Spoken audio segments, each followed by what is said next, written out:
Todos acharam? Atos capítulo 1, versículo 1 até o 11.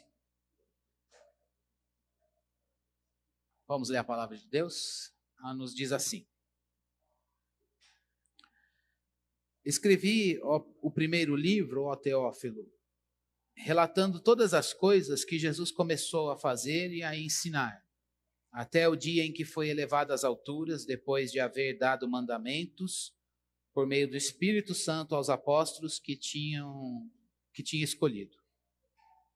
Depois de ter padecido, Jesus se apresentou vivo aos seus apóstolos, com muitas provas incontestáveis, aparecendo-lhes durante 40 dias e falando das coisas relacionadas com o reino de Deus.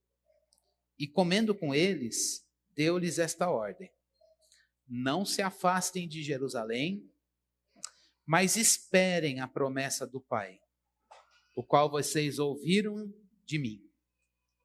Porque João, na verdade, batizou com água, mas vocês serão batizados com o Espírito Santo dentro de poucos dias.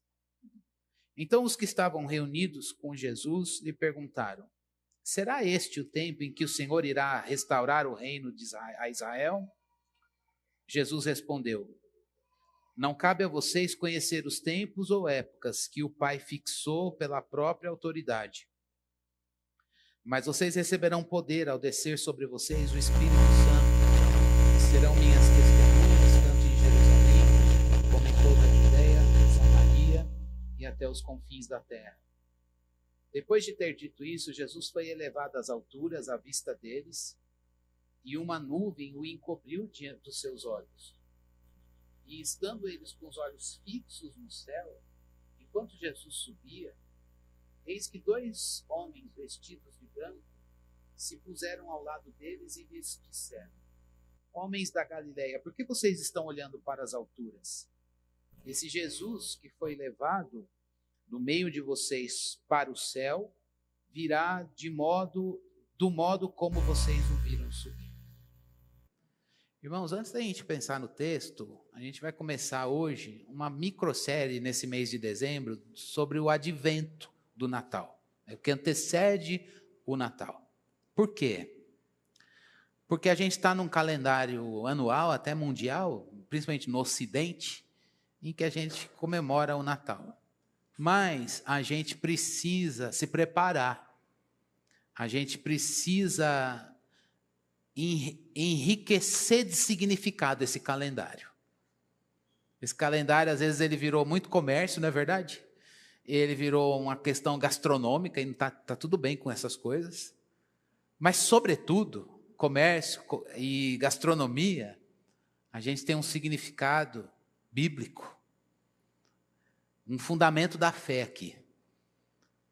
E nosso desejo com essas pregações daqui até o dia 22 de dezembro é que você e eu, nós nos preparemos.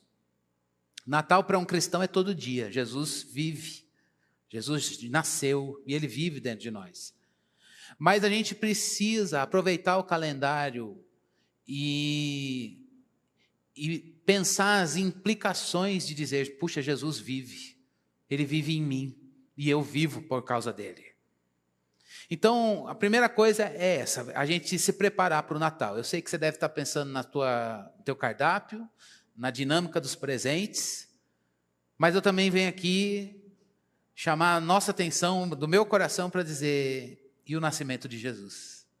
E Jesus vivo na tua vida, na minha vida, no meu lar, no teu lar.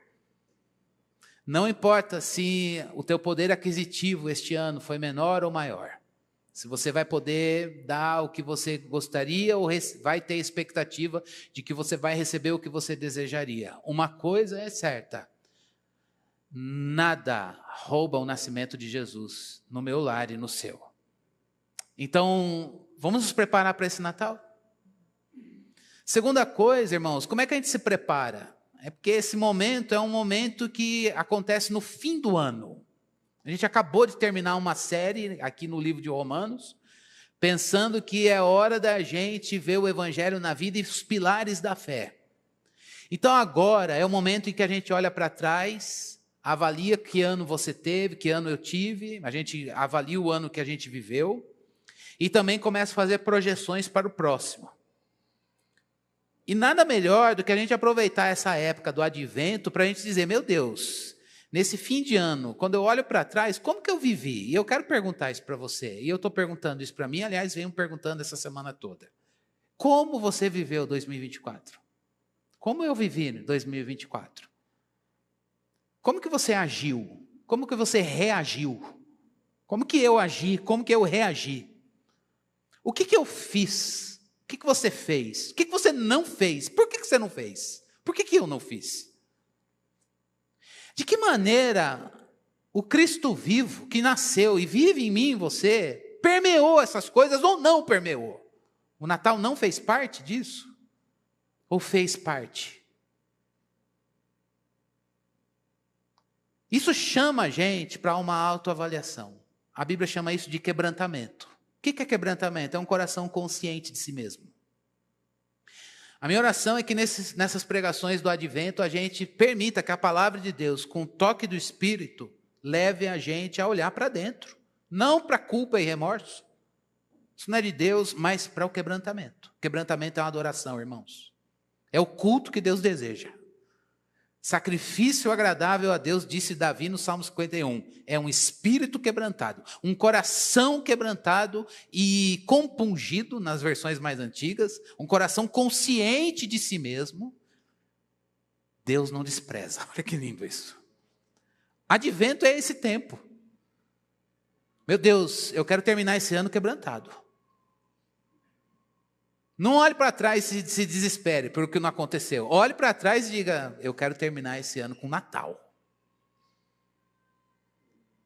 Advento também é tempo, não é só de quebrantamento, mas é tempo de esperança. Por quê? O texto que a gente acabou de ler, e eu vou gastar um tempinho aqui, mas no sermão, no texto é pum, pum, pum. Então, é tempo de esperança. Porque o texto que a gente leu fala que Jesus vai voltar. A gente tem um privilégio de falar do Natal já realizado. Jesus já nasceu e Ele vive. E Ele vai voltar. E a gente espera essa volta. É como se a gente... como se a gente sabe. Na narrativa bíblica do Natal, o primeiro Natal, a gente vê os personagens, magos, pastores, próprio povo de Deus, aguardando uma profecia, cumprimento de uma profecia, e eles seguindo o sinal da estrela até o nascimento, o local do nascimento do menino Jesus. Nós já vimos tudo isso, sabemos que tudo isso aconteceu, mas esse mesmo Jesus que nasceu, viveu, morreu, ressuscitou e ascendeu aos céus, Ele prometeu voltar.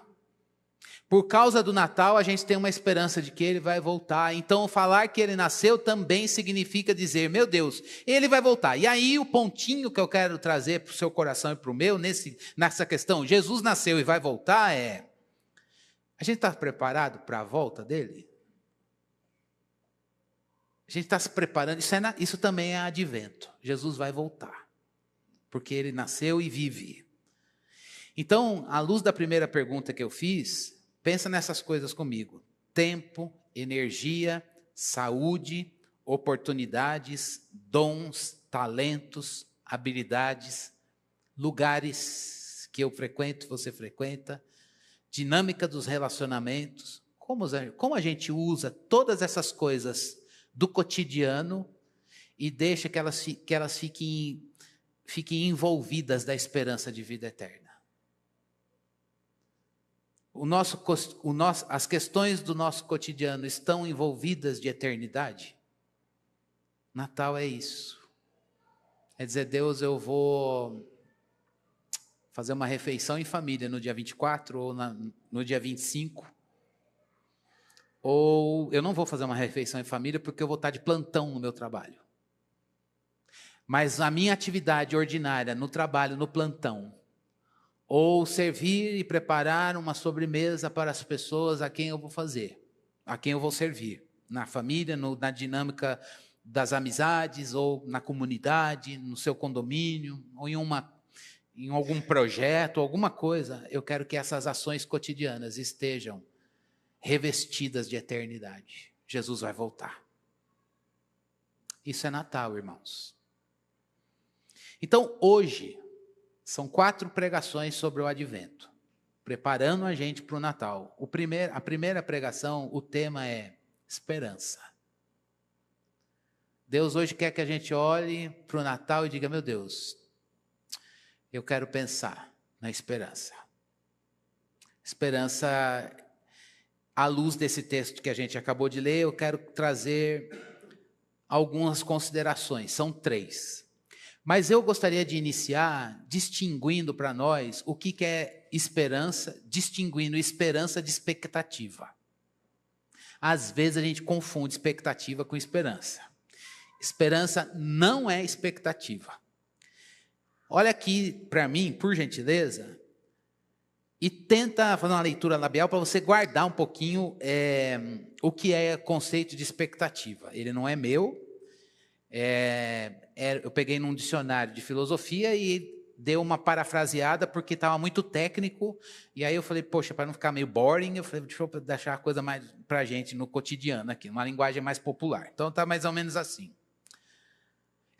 Expectativa é a espera de uma possibilidade ou de você conseguir alguma coisa ou realizar algo. Então, expectativa é a espera na possibilidade de conseguir ou de realizar alguma coisa. Conseguir algo ou realizar algo. Para que haja expectativa, tem de haver uma regra geral, algo que a sustente. Caso contrário, isso aqui é muito forte, não passaria de uma simples esperança irracional ou baseada na fé. Não dá para a gente ter expectativa. A gente tem expectativa, mas não dá para confundir com esperança. Vou ler de novo. Expectativa é a espera na possibilidade de conseguir alguma coisa ou realizar alguma coisa. Para que haja expectativa, tem que ter uma regra geral, algo que a sustente. Caso contrário, não passaria de uma simples esperança irracional ou baseada na fé. Eu fiquei pensando, irmãos, ao longo dessa definição, que esse ano eu tive muitas expectativas achando que era esperança bíblica. Porque um pontinho dessa definição me desafiou, algo que a sustente. Esse algo que a sustente não pode ser uma promessa, como Jesus a gente acabou de ver aqui. Vocês esperem até que do alto venha o Espírito Santo, versículo 8. Ou você, esse mesmo, por que vocês estão aqui, homens da Galileia? Olha, esse mesmo Jesus que vocês viram subir para o céu, ele vai voltar. Nós esperamos, porque está dito, escrito, registrado, uma promessa da palavra. A definição de expectativa está dizendo, não dá. Precisa de uma coisa que sustente. Cadê? Como é que eu vou esperar Jesus voltar? Ou como é que aquele povo esperou o Espírito Santo ser enviado? Só porque Deus falou? Isso está baseado numa esperança irracional ou em algo baseado na fé. Expectativa faz a gente se voltar para as coisas palpáveis. Pode ser uma pessoa que tem poder de te promover lá na empresa, um cliente que garanta você chegar em determinados números ou resultados para os teus superiores, ou um médico chegar com uma boa notícia, ou o teu filho, ou a tua mãe, o teu pai, na dinâmica dos seus relacionamentos, trazer uma boa notícia para você. E aí a gente fica com essa expectativa de que alguém ou vá fazer alguma coisa ou delibere ao nosso favor. E aquilo vai dando uma certa ansiedade. Quando que fulano vai decidir olhar para mim e fazer aquilo que eu estou esperando? Isso é expectativa. A gente tem essas expectativas. A gente tem expectativa em tempos de eleição, a gente tem expectativa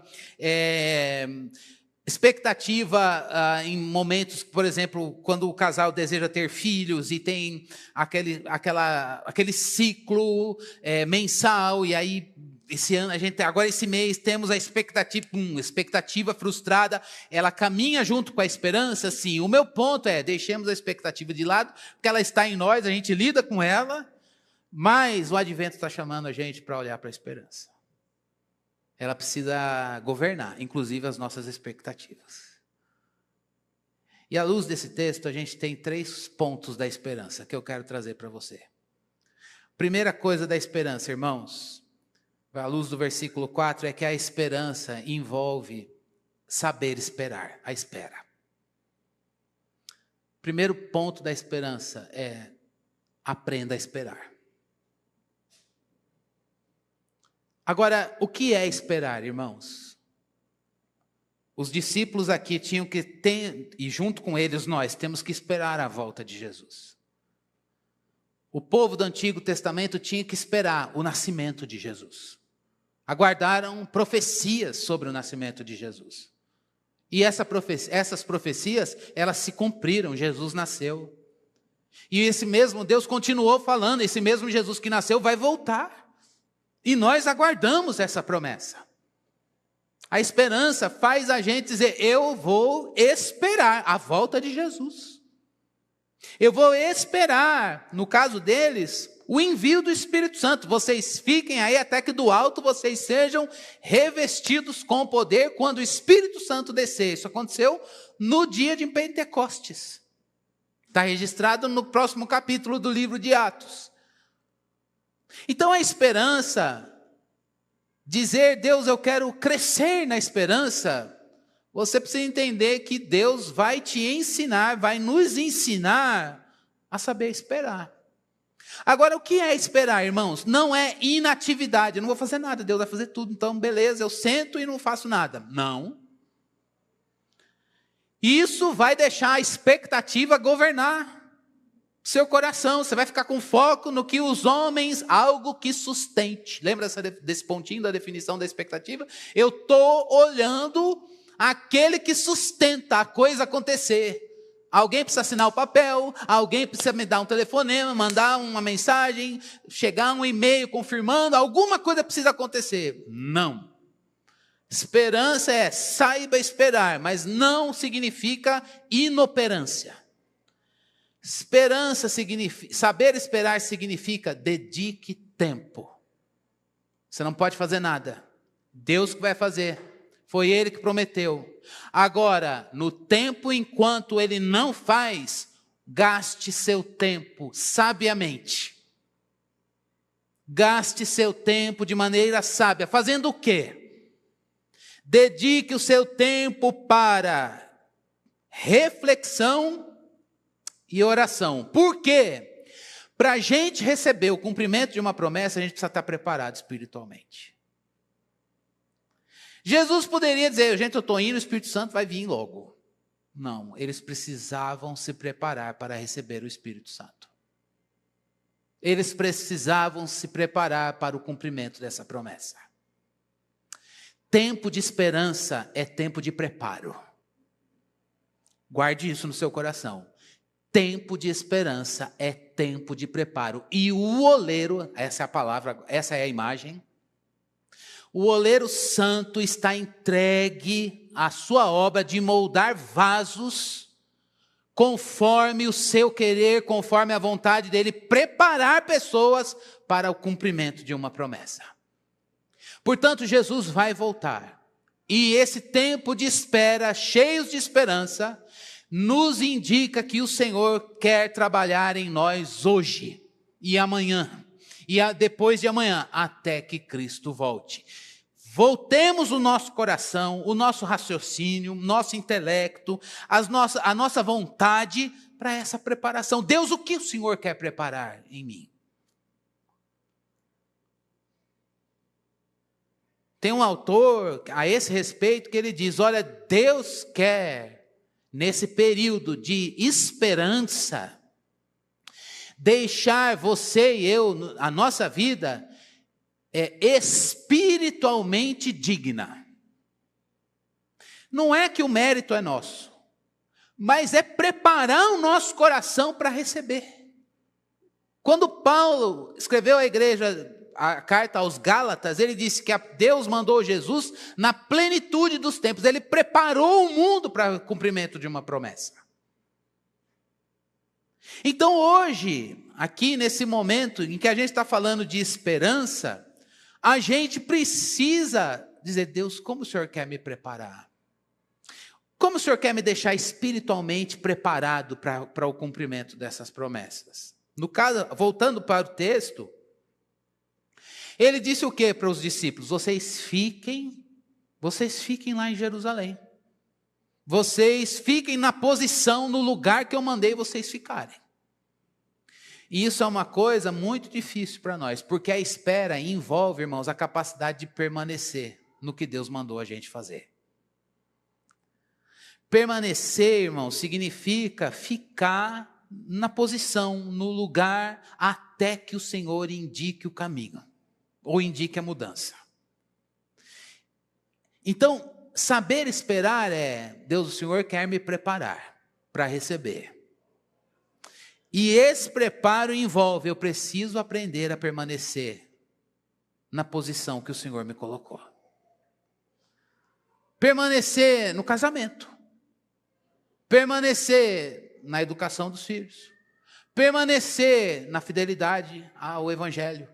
Permanecer na vontade de Deus, que é andar em Cristo Jesus. Permanecer no Evangelho. Não tirar o foco dele, não sair para cá e nem sair para lá. É ficar com os olhos no Senhor, com os olhos nele e dizer: eu vou ficar com o Senhor e nele até que ele venha. Isso desenvolve em nós, irmãos, paciência. O que é a paciência, irmãos? É a capacidade que a gente tem de permanecer e ficar, ainda que seja numa situação de sofrimento. Então hoje, nesse primeiro pontinho, faz parte da esperança saber esperar. E a espera não significa não fazer nada, significa você e eu, nós, a gente dizer: Deus, eu quero me preparar e ser preparado por Ti. Como? Aprendendo a ficar no que Ele me deu. O Senhor nos deu muita coisa, irmãos, Ele nos deu Jesus, Jesus nasceu, fique nele. A gente é convidado o tempo todo a abandonar Jesus. A gente é convidado o tempo... Irmãos, está tudo certo com as crianças, viu? Criança, a linguagem deles é essa. A nossa que não é. A gente chora, mas a comunicação deles é essa. Então, deixa eles se comunicar do jeito deles. Sabe? Talvez o ano que a gente viveu te convidou o tempo inteiro para sair de Jesus. Para abandonar o caminho. Para não permanecer no caminho. Eu me lembro dos discípulos no caminho de Emaús, quando eles não conseguiram lidar com a atmosfera de morte em Jerusalém, e eles foram embora: vamos sair de Jerusalém. Jesus já tinha morrido e ressuscitado, inclusive.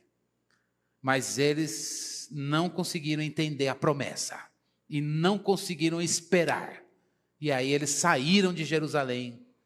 Mas quando Cristo se apresentou, conversou com eles, o coração ardeu e os olhos se abriram e eles viram que era Cristo, automaticamente eles voltaram para Jerusalém e comungaram com o povo de Deus. Esperança é isso, dizer: Deus, eu quero permanecer no Senhor. Ainda que seja no sofrimento, ainda que seja numa prova, mas se você estiver em Jesus, se você estiver em Jesus, você, eu, nós estamos na vontade do Senhor. E a vontade de Deus, irmãos, é tudo o que nós mais precisamos. Por isso que nessa manhã, meu coração e o seu precisa dizer: Deus, eu quero aprender a esperar. E aí, à luz disso, o segundo ponto da esperança é como esperar. Versículo 8. Vocês receberão poder ao descer sobre vocês o Espírito Santo, e serão as minhas testemunhas. A gente precisa do poder do Espírito para saber esperar. Não é uma faculdade ou uma característica nossa a espera. A gente precisa do poder do Espírito para esperar. Por isso, irmãos, a gente precisa admitir, eu sou fraco e Deus é poderoso, e eu preciso que o poder dele se manifeste na minha fraqueza.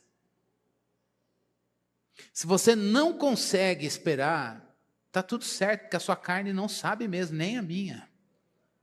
Mas isso nos coloca de joelhos rendidos diante de Deus para dizer: Deus, eu preciso do teu poder para saber esperar na tua vontade. Isso é esperança. Esperança é dependência de Deus para dizer para Ele: Senhor, eu preciso do teu poder, para não me entregar à ansiedade do meu coração, porque o coração fica ansioso. Senhor, eu preciso do teu poder para esperar a hora certa do Senhor agir. Há coisas que talvez você diga: não, eu dou conta. Você não dá conta, nem eu. Não dá conta de lidar com isso. Não dá conta, a nossa carne não suporta, mas há um poder divino que nos prepara para enfrentar. Na história do cristianismo, na história moderna do cristianismo, o pessoal chama isso de avivamento. A gente fala muito de avivamento e fala que, puxa, Deus tem que avivar. Quando Deus manda avivamento, tem duas coisas na agenda junto. Ou vem um período de luta muito grande e ele aviva com poder para suportar, ou vem um desafio de obra muito grande que é só o poder de Deus que vai dar conta.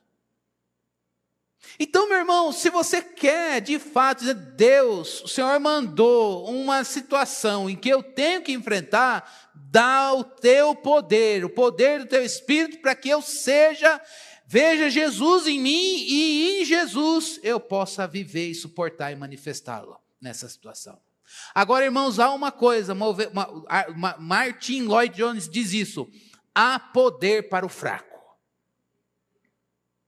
O poderoso não vai a Deus e rasga seu coração e se humilha diante dele, dizendo: Deus, sem o Senhor eu não vou suportar isso, eu não vou conseguir esperar. Mas o humilde chega diante dele e diz: eu preciso do poder do Espírito agindo em mim, para que eu possa suportar a tua vontade e vivê-la, e o seu nome ser glorificado. Então, o segundo ponto, clame o poder do Espírito. Ele foi enviado, ele habita em você. É no poder do Espírito que nós vamos passar e aprender a esperar. Isso é esperança. Como é que a gente está esperando Jesus voltar? No poder do Espírito. E terceira e última coisa da esperança, irmãos. À luz dos últimos versículos, que fala que Jesus Cristo vai voltar. Lembre-se que Jesus foi aos céus e ele reina. E é de onde ele virá nos buscar. Ele governa todas as coisas. Ele está à direita de Deus. Que espera gostosa. Que esperança maravilhosa. Eu e você, nós estamos aqui. Nós estamos aqui, sabendo que Jesus reina. Ele reina, ele enviou o seu Espírito, o Espírito Santo é Deus e habita em você, e ele vai voltar um dia. Isso é esperança cristã. Vamos trazer isso para o nosso Natal? Vamos trazer isso para o nosso Natal? Essa esperança de que Deus está nos preparando, a esperança de que Deus está nos ensinando a permanecer em Jesus e no que Ele colocou, e a esperança de saber que Jesus Cristo reina, enviou o seu Espírito, e um dia Ele vai voltar. Vamos trazer isso para a nossa vida cotidiana? Vamos trazer isso para as nossas atividades, para os nossos relacionamentos? Vamos trazer essa perspectiva do Natal, de Jesus Cristo que já nasceu e vive, e um dia vai voltar. Talvez nos momentos de luta ou nos momentos em que a paz e a bonança está presente na tua vida. Mas você possa dizer: a minha segurança e a minha paz tem um nome, e o nome dele é Jesus Cristo. Vamos orar e pedir a Deus que nesses sermões de advento Ele quebrante o nosso coração e nos prepare para esse momento de Natal. Senhor, nós te agradecemos. Nós te agradecemos, Senhor Deus, pela bênção de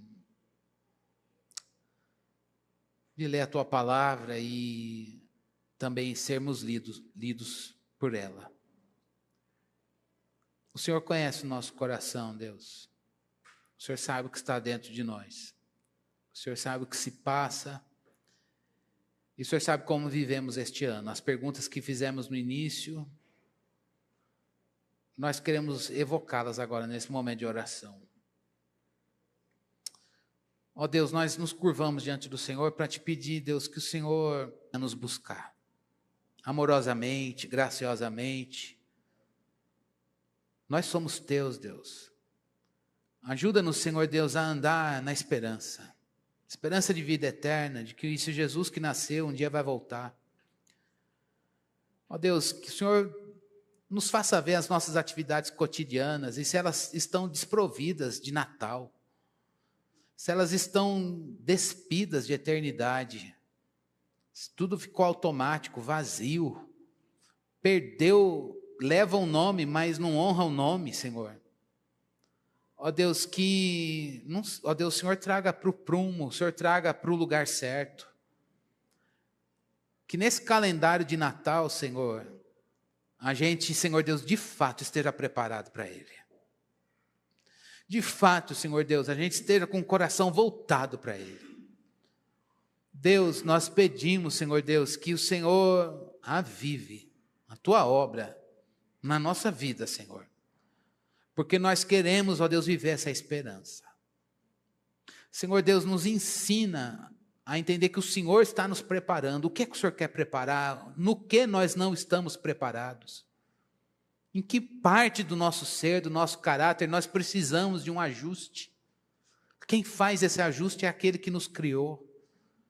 E nós nos curvamos diante do Senhor, nosso Deus Criador, e Redentor, e Senhor, para que o Senhor, ó Deus, molde a nossa vida nesse tempo de esperança. Tira de nós as expectativas dos homens. Tira da gente de dar poder para o homem, um poder que cabe a ti somente. Que os nossos olhos estejam no Senhor e não nas pessoas. E que dos céus a gente espere as bênçãos. Dos céus a gente espere as bênçãos. Educa o nosso coração a esperar as bênçãos de Deus. Nos livra, Senhor Deus, de tomarmos a liderança, de fazermos negócios, de querermos te ajudar em algum processo, Deus. Não, que a postura do nosso coração seja, esperaremos na nossa torre de vigia como Abacuque, até que do alto nós tenhamos uma resposta para a nossa queixa, Senhor. Educa a nossa espera, Senhor. Treina o nosso coração na esperança. Tira de nós as inquietações, Senhor, com as coisas desta vida.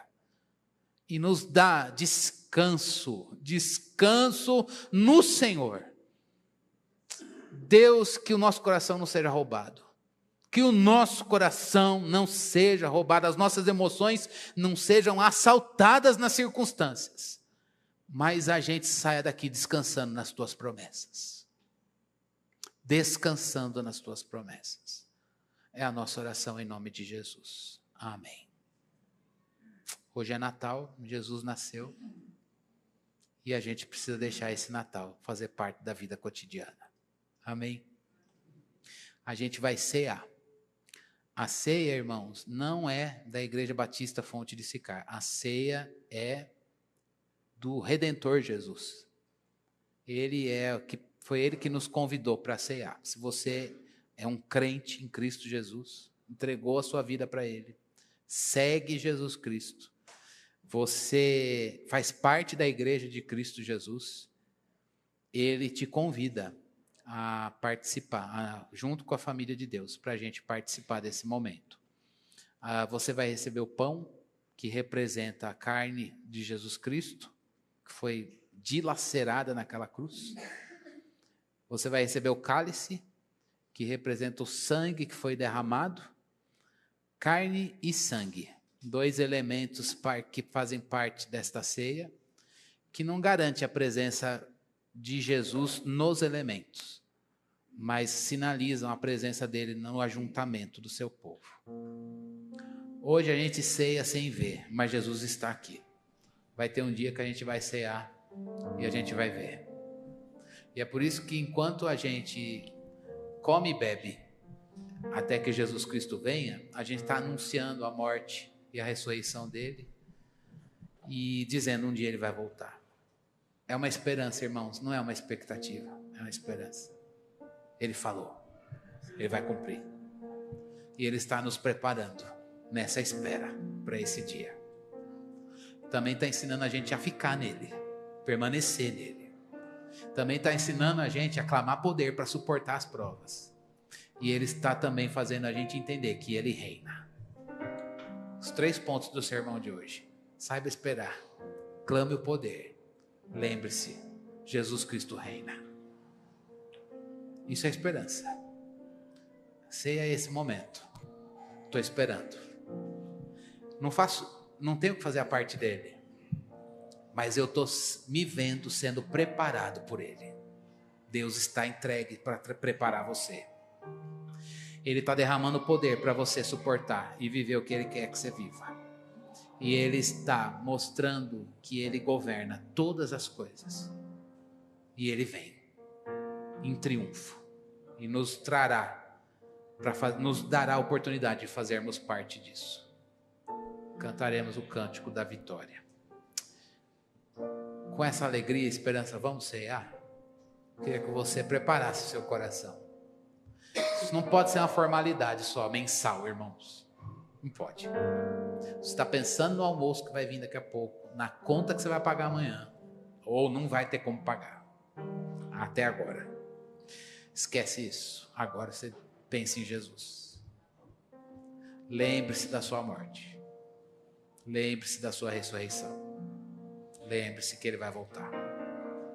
Deixe Jesus ministrar você. Deixe o Espírito Santo ministrar a presença de Jesus a você. Nós precisamos disso. E nós vamos sair daqui cheios dele. Amém? Enquanto cantamos, você vai receber o pão e o cálice. Espere até que todos estejamos servidos. E a gente vai participar todos juntos.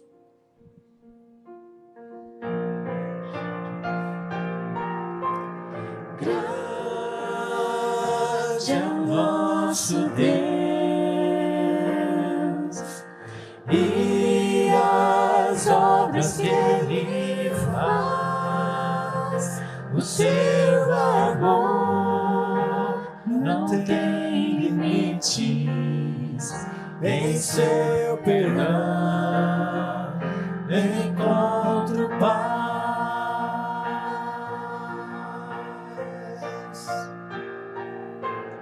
Grande é o nosso Deus, e as obras que Ele faz, o seu amor não tem limites, em seu perdão encontro paz. Grande é o nosso Deus, e as obras que Ele faz, o seu amor não tem limites, em seu perdão encontro paz.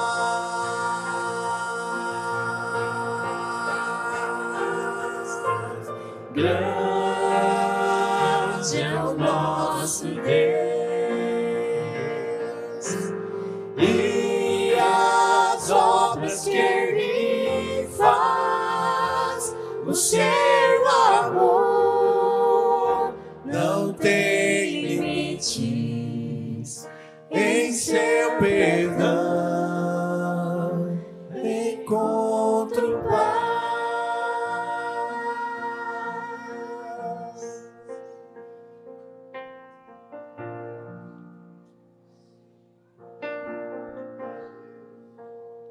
Vamos ficar em pé?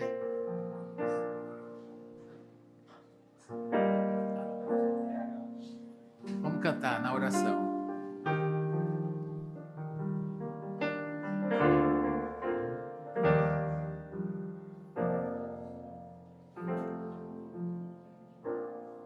Vamos lá, na oração. Na oração encontro calma. Na oração encontro paz. Orar a Deus faz bem à alma. Falar com Deus me satisfaz. Falar com Deus, que privilégio. Abrir a alma ao Criador. Sentir que os céus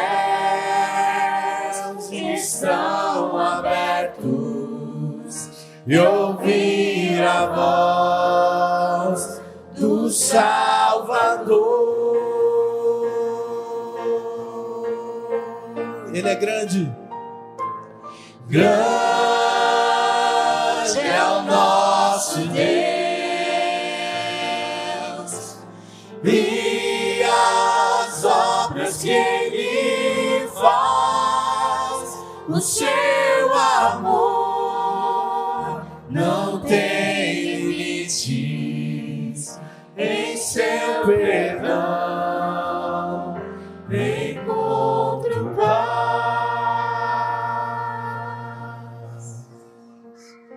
Amém. Tem alguém que vai participar e não recebeu o pão e o cálice? Dá um sinalzinho, a gente leva para você. Não? A palavra de Deus nos diz, Paulo escrevendo para a igreja de Corinto, ele diz, olha, o que eu recebi do Senhor, eu também vos entreguei. Que o Senhor Jesus, na noite que foi traído, tomou o pão, tendo dado graças, o partiu e disse, isto é o meu corpo que é dado por vós. Fazei isto em memória de mim. E ele também diz, por semelhante modo, depois de ter ceado, ele tomou o cálice, dizendo, este cálice é a nova aliança no meu sangue. Façam isso todas as vezes que o beberem em memória de mim. Porque todas as vezes que vocês comem esse pão, e vocês bebem esse cálice, vocês anunciam a morte do Senhor, até que Ele venha. Que lindo isso. Vamos orar consagrando este pão e este cálice para a ceia do Senhor, e depois nós vamos comer e beber. Senhor, nós dedicamos este pão e este cálice para esta finalidade, a ceia do Senhor. Este pão não é a carne de Jesus, este cálice não é o sangue do Senhor, mas eles representam carne e sangue. E, ó Deus, nós estamos aqui cumprindo uma ordenança. Ó Deus, e crendo que quando olhamos para o sacrifício de Cristo Jesus, nos lembramos em memória dele, nós também vivenciamos hoje aquilo que aconteceu lá atrás, o perdão dos nossos pecados. E ao mesmo tempo nós olhamos amanhã, para o futuro, e dizemos, Jesus vai voltar. Um dia cearemos com o Senhor. Obrigado pela oportunidade de participarmos desse momento diante do Senhor, na tua presença, com o teu povo, um pedaço dele. Gratos em nome de Jesus. Amém. Vamos comer e beber a ceia do Senhor.